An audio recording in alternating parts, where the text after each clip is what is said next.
शुरू कर दिया हुकूमत में बैठे लोगों से कि आपने तो बेरोजगारी दूर करने का वादा किया था, आप तो बेरोजगारी दूर नहीं कर सके। सवाल इस बात पर उठने लगा कि आप तो महंगाई खत्म करने की बात कह करके आए थे सत्ता में, लेकिन महंगाई को 4 गुना बढ़ा दिया। आपने ये भी कहा था कि हम न खाएंगे न खाने देंगे, और चोरी, बेईमानी, घूसखोरी, कमीशनखोरी सदा सर्वदा के लिए खत्म कर देंगे। लेकिन मोदी जी आपकी सरकार में, आपके शासन में इतनी बेईमानी, इतनी चोरी, इतनी घूसखोरी आज तक इस आजाद भारत में कभी नहीं थी। पहले घूस चुपके से उंगली के इशारा करके और धीरे से टेबल के नीचे से पकड़ लिया जाता था, लेकिन आज घूस का तरीका बदल गया है। सीने पे चढ़कर और दावेदारी के साथ जो काम पहले 50 रुपए में हो जाता था, अब 500 रुपया देने के बाद भी मुंह टेढ़ा रहता है। सरकारी कार्यालयों में दौड़ते दौड़ते लोग परेशान हो जाते हैं।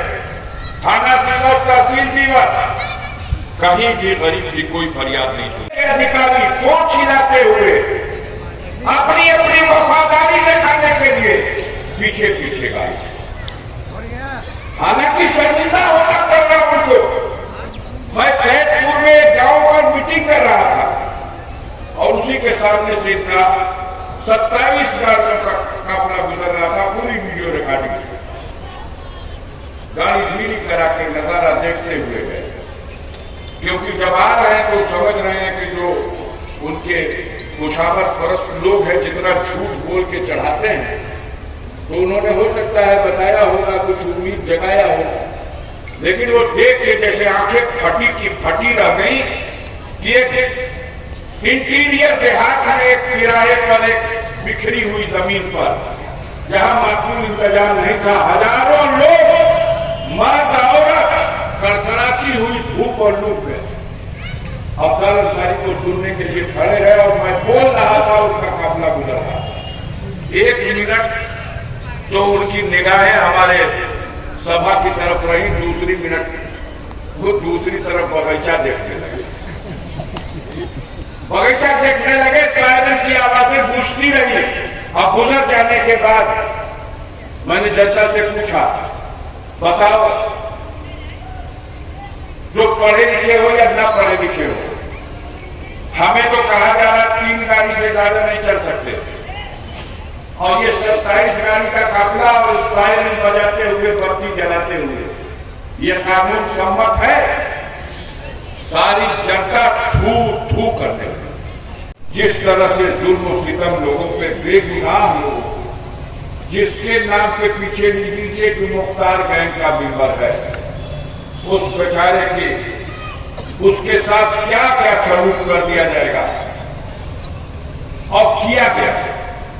हमारे साथ जो हुआ हम तो उसे झेले, लेकिन गाजीपुर के साथियों एक बात कहना चाहता हूं, जितना भी सितम ढाया गया उसको बर्दाश्त किए, कभी इस बात की कोशिश नहीं किए कि इस संघर्ष के दौरान हम आपको या आवाम को या अपने समर्थकों को अपनी ढाल बनाएं।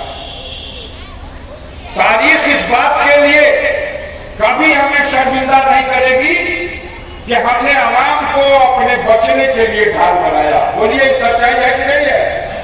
जो कुछ बीता है अपने पे सह लिया, लेकिन आज लोकतंत्र की इस व्यवस्था में आपके अंगूठे की ताकत का मैं जरूर इस्तेमाल चाहता हूं।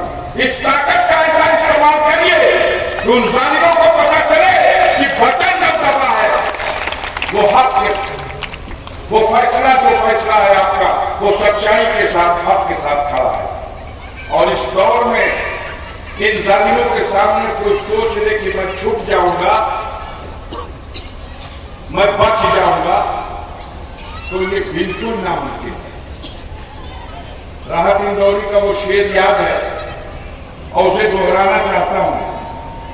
लगेगी आग तो आएंगे घर कई जग में, यहां पर सिर्फ हमारा मकान थोड़ी है। उसी में आगे उन्होंने ये कहा था, यहां की मिट्टी में यहाँ की मिट्टी में शामिल सभी का खून है। यहाँ की मिट्टी में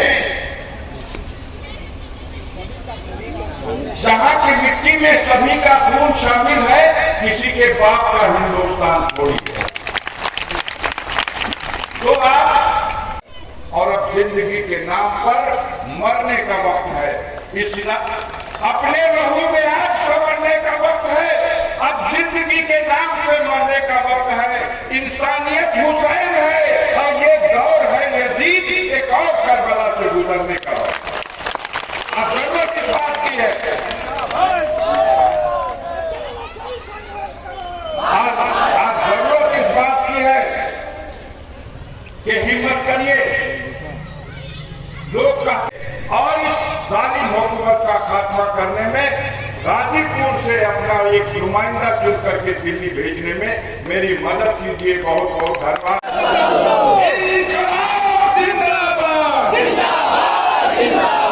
इंडिया का बंधन जिंदाबाद। बहुत शुक्रिया, धन्यवाद। जय भीम, जय भारत।